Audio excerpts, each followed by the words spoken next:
और मैंने आज जो आपको बताया, घर गया तभी कुछ चर्चा शिष्यों के बीच में चल रही थी। मैंने कहा कि 2-3 इच्छाएं बाकी रह गई हैं।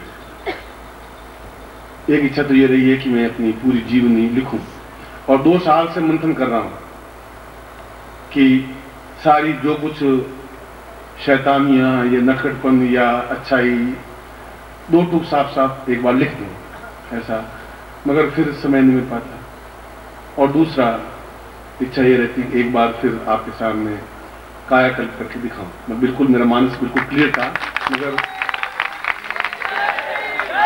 और तीसरी इच्छा ये है कि मैं आपको इतना अधिक योग्य बना दूं कि आपके सामने ऊंचे से ऊंचा गुरु टिक नहीं सके, इतना बना दूं। इसीलिए दीक्षाएं, और अगर मैं दीक्षा दूं या कैलाश दे या अरविंद दे, इसका मतलब आपके मन में ये नहीं आया कि गुरु जी खुद नहीं दे रहे हैं, इतनी नहीं। उससे पहले उनको उतनी पूर्णता देने के बाद भी आपके सामने खड़ा करता हूं, क्योंकि आपके सामने किसी प्रकार की निकृष्टता या नीचता या घटियापन मैं नहीं कर सकता, धोखा नहीं कर सकता, आपके साथ में विश्वासघात नहीं कर सकता। मैं खड़ा हो सकता हूं, और बनारस में इसलिए खड़ा रहा कि लोगों में कई तरह की, भाई गुरु जी बीमार हैं, गुरु जी सकते हैं, तो 3 दिन खड़ा कि आपके मन में ये हीन भावना आए नहीं, कॉम्प्लेक्स नहीं आए। इसलिए मैं जब पीछे खड़ा हूं, कृष्ण ने अर्जुन को यही कहा, अर्जुन तू युद्ध कर रहा है, तू घमंड कर रहा है, तू युद्ध कर रहा है, तो कुछ कर नहीं रहा है, इसलिए कुछ हो रहा है कि मैं तेरे पीछे खड़ा हूं, इसलिए तू जीत रहा है। इसलिए आप विजय प्राप्त कर पाएंगे कि मैं आपके प्रत्येक के पीछे खड़ा हूं। आप मुड़ के देख लें, एक बार देख लें हिम्मत के साथ में, तो मालूम पड़ जाएगा। इसलिए जीवन में किसी क्षेत्र में मैं आपको असत्यता या कमजोरी या जिस क्षेत्र में भी आप जाएं, बहुरंग जीवन होना चाहिए। गाएं तो बहुत मस्ती के साथ गाएं, नाचे तो झूमते हुए नाचें, विद्वत्ता हो तो एकदम हो, जो कुछ भी जीवन में भोग और योग और मोक्ष और जो भी हो हम करें तो पूर्णता के साथ सब आनंद लें, सब रंग लें। ऐसे ही बनाना चाहता हूँ। केवल एक सफेद या काला या पीला या लाल रंग से काम नहीं चल पाएगा। जीवन में सब तरह के आपको एहसास करवा दूं कि जीवन कितना आनंदप्रद जीवन है। पहले मैं यात्रा करवाता था हिमालय की शिष्यों को, बीच में बंद सी हो गई, मगर मैं दिखा देना चाहता हूँ कि कितने उच्च कोटि के साधु अभी भी हैं, कितनी ऊंचा हिमालय है, अभी भी कितने वर्षों के सन्यासी हैं। बड़ी इच्छा रहती है कि आपको दिखाएं, मगर अब मैं कह रहा हूं, अब आप उस लेवल पर आए कि आप उनको देख सकते हैं। अब आप में क्षमता आई और आपने ये दिखाई। आप दीक्षा के लिए जो है वो लाइन में खड़े हो जाएं और व्यवस्था के साथ खड़े हो, बिल्कुल तुम्हारे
भाई जयप्रकाश जी से निवेदन करूंगा कि तो कुछ झिझक के मारे में भी नहीं बोल पाए, दोनों बातें हुई, मगर मन में रहती है कि कुछ सुनाए। कई बार ऐसी इच्छा होती है। रोली के अवसर पर तो ऐसा होना ही चाहिए, क्योंकि जीवन सभी दृष्टियों से पूर्ण होना चाहिए।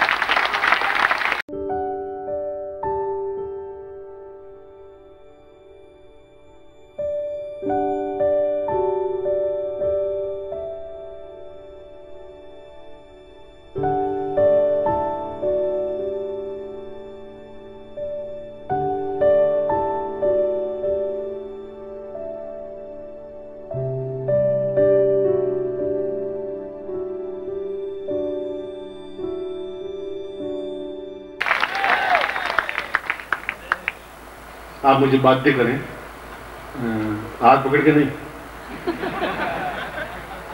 मगर आप आग्रह करें तो मैं जरूर गाऊंगा और आप लोगों से अच्छा गाऊंगा।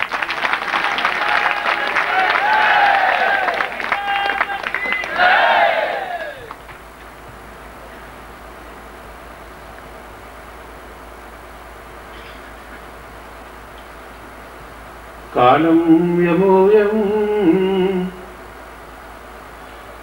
यमदेव रूपम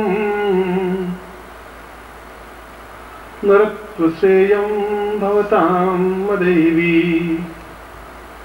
इच्छोन्मतां पूर्ण मदैव तुभ्यं जीवन जदो सदवदां भवते रूपम। एक यमोपनिषद है, उसमें नचिकेता और यम के संवाद हैं। नचिकेता एक ऋषि हो चुका है और यम मृत्यु का एक देव है, और मृत्यु जीवन में एक आवश्यक भी है, और मृत्यु को परे धकेलना भी आवश्यक है। अगर मृत्यु नहीं हो तो संसार में खड़े होने के लिए जगह ही नहीं मिलेगी। मगर कुछ श्रेष्ठ व्यक्तित्व तो ऐसे होते हैं जो मरते नहीं है, मर ही नहीं सकते, संभव नहीं है। नचिकेता भी उनमें से एक था। विश्वामित्र ने जब इंद्र से युद्ध हुआ, लड़ाई हुई, तो विश्वामित्र ने कहा मैं नई सृष्टि रच दूंगा, मैं तुम्हारी बात नहीं मानूंगा। और उन्होंने नवीन पृथ्वी की रचना कर दी, नवीन पक्षियों की रचना कर दी, नवीन व्यक्तियों की रचना कर दी, और उनको एक सिद्धि दे दी कि वे मृत्यु को प्राप्त कर ही नहीं सके, क्योंकि वह एक उद्दर्श ऋषि था, एक ताकतवान ऋषि था, क्षमतावान ऋषि था। और मैं जब बार बार आपके सामने एक बात को दोहराता हूं तो उस दोहराने के पीछे श्लोक है। यह श्लोक विश्वामित्र ने उस उपनिषद में कहा है। उसने कहा कि वह जीवन नहीं है जो एक रोते कलपते हुए बीते, वह जीवन नहीं है। वह जीवन भी नहीं है जो दुर्बलता के साथ व्यतीत हो, चाहे पुरुष का हो चाहे स्त्री का हो, जो साहस और क्षमता के साथ बीते, एक क्षण बीते तो जिंदा सजीव जिंदा बीते, ऐसा बीते कि जब हम हुंकार भरें तो एहसास हो सके, जब हम बोले तो सामने वाला अतिप्रभ हो सके, जब अपनी बात कहें तो सामने वाला बाध्य हो सके उस बात को मानने के लिए। और ये जीवन में सफलता के लिए अत्यंत आवश्यक है। आप बात करें, सामने वाला माने ही नहीं, घर वाले आपके बेटे नहीं माने, आपकी पत्नी नहीं माने, आपका पति नहीं माने, पड़ोसी नहीं माने, आपका ऑफिसर नहीं माने, तो आपका बोल अपने आप में जो ब्रह्म के समान है, वे बोल अपने आप में व्यर्थ है, और आप मन में हताश, निराशा, कुंठा, चिंता, तनाव लिए हुए वापिस लौट जाते हैं, और वो आपको मृत्यु देती है। मृत्यु आपकी तनाव देता है, आपकी हताशा देती है, आपकी कुंठा देती है, जो आप चाहते हैं वह हो नहीं पाता, इसलिए आप मृत्यु का वर्ण प्राप्त करने के लिए बाध्य हो जाते हैं। बाकी हमारे ऋषियों को तनाव था ही नहीं, हमें भी कोई तनाव है नहीं, मगर हम उस तनाव से मुक्त होने की क्रिया नहीं सीखे। विश्वामित्र ने सीखी। इस उपनिषद इस श्लोक में यही बात कही गई है कि जीवन वैसा जीवन नहीं होना चाहिए जो एकदम रोता हुआ कल्पता हुआ बीते। आज मैं अभी घर बैठा था तो मैं पंचांग देख रहा था। उस पंचांग में जो मेरा या तो समय काव्य शास्त्र विनोदेन कालो गच्छति धीमता, मूर्खों का समय आलोचना करने में और एक दूसरे की निंदा करने में व्यतीत होता है, और बुद्धिमानों का समय काव्य शास्त्र विनोदेन, हंसी मजाक में, शास्त्र पढ़ने में पढ़ाने में, और कविता गुनगुना में और कविता लिखने में व्यतीत होता है। समय तो बीतता ही है, दोनों अपने अलग अलग ढंग से व्यतीत करते हैं। मैं उस पंचांग में देख रहा था कि ये ऐसा समय जो व्यतीत हुआ, ऐसा क्यों हुआ, आगे क्या है, आगे आने वाला समय ऐसा है जो महाभारत युद्ध के बाद वापस समय आ रहा है। और मैं जो बात कह रहा हूं वो कैसेट में आ रही है, कोई ऐसी बेसलेस बात नहीं है, आधारहीन बात नहीं है। इसलिए कि पिछले 10,000 वर्षों के बाद वो समय आ रहा है, तो वो समय अष्टग्रही योग है। 8 ग्रह एक साथ मिलकर के एक स्थान पर खड़े होंगे, और जब 8 ग्रह एक साथ जब मिलते हैं, 9 ग्रह तो मिल नहीं सकते, राहु केतु तो बिल्कुल एक विपरीत ध्रुव में होते हैं। एक ही व्यक्ति के 2 हिस्से, एक धड़ है, एक शिर है, एक को राहु का गया, एक को केतु का गया। और जब महाभारत काल में अष्टग्रही योग हुआ तो आधे से ज्यादा भारतवर्ष आर्यवर्त समाप्त हो गया। ठीक वैसा ही योग पंचांग में अगले कुछ महीनों में आ रहा है, और मैं सन्न सा रह गया उस पंचांग को अचानक उस पर नजर पड़ने पर। कभी चिंतन किया भी नहीं था। मैं कि क्या स्थिति बनेगी फिर, अगर प्रलय की स्थिति बननी है, जो शास्त्रों में कहा गया प्रलय का मतलब है हम मरे तो फिर प्रलय हो ही जाए, हम समाप्त हो गए, फिर पीछे भले ही कुछ भी रहा हो, समाप्त हो गया। और ये आप मेरी बात सुन लें कि अगर महाभारत युद्ध की तरह यदि विश्व युद्ध हुआ तो अगले 1.5-2 साल में अवश्य होगा ही, और वो हमारे लिए बहुत पृथ्वी के लिए विनाशकारी होगा। किसी की बुद्धि थोड़ी खराब होने की जरूरत है, परमाणु बम के माध्यम से पूरी पृथ्वी को मटिया मिट किया जा सकता है। और इसीलिए आप आज मैं जिस नाम में हूं उसी नाम में आप भी हरदम एक, मैं आपको कह रहा हूं आप शेर की तरह बने, मैं आपको कह रहा हूं आप ताकतवान बने, क्षमतावान बने, पौरुषवान बने, मैं कह रहा हूं, मगर केवल कहना और आपके जीवन में उतारना दोनों अलग अलग क्रियाएं। कहने से आप ताकतवान नहीं बन सकेंगे, कहने से आप हिम्मतवान नहीं बनेंगे, साहसवान नहीं बन सकेंगे, कहने तनाव मुक्त नहीं बन सकेंगे, मैं समझाने से नहीं हो पाएगा। मैं अपने आप को कितना समझाऊं, उससे मैं तनाव मुक्त नहीं हो सकता। उसको फेस करके, उसका सामना करके उस पर हावी होऊंगा,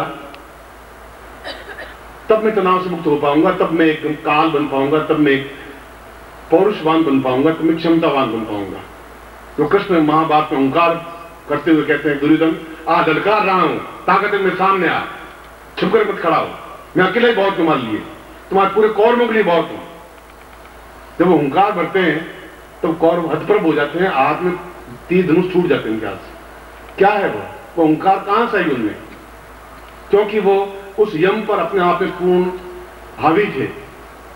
मैं कृष्ण का उदाहरण इसलिए बार बार दे रहा हूं कि कृष्ण ही नहीं, सैकड़ों ऐसे योद्धा हुए हैं। सुबह का उदाहरण दिया, वह अपने आप में कोमल व्यक्तित्व, अपने आप इतना ताकतवान, इतना क्षमतावान कि पूरे कौरव को ललकारे, वह छोटी सी बात नहीं हो सकती। एक खड़ा आदमी 10,000 विद्वानों को ललकारे, वह छोटी सी बात नहीं हो सकती। एक व्यक्ति पूरे समाज में ललकार के खड़ा हो जाए, वह छोटी सी बात नहीं हो सकती। और यदि आप वैसे नहीं बन सकेंगे तो आप पे तनाव हावी हो जाएगा, या आप तनाव पे हावी होंगे, दुखों पर हावी होंगे, या दुख आप पे हावी हो जाएंगे, तनाव।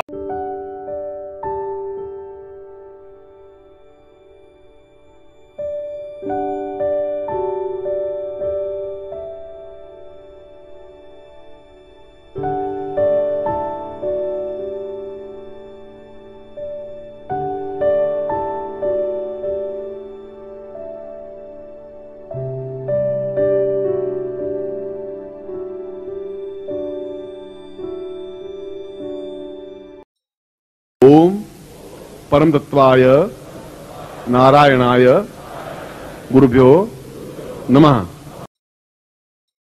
ओम ह्रीं मम प्राण देह रोम प्रतिरोम चैतन्य जाग्रय ह्रीं ओम नमः। ओम भूर्भुवः स्वः तत्सवितुर्वरेण्यं भर्गो देवस्य धीमहि धियो यो नः प्रचोदयात्।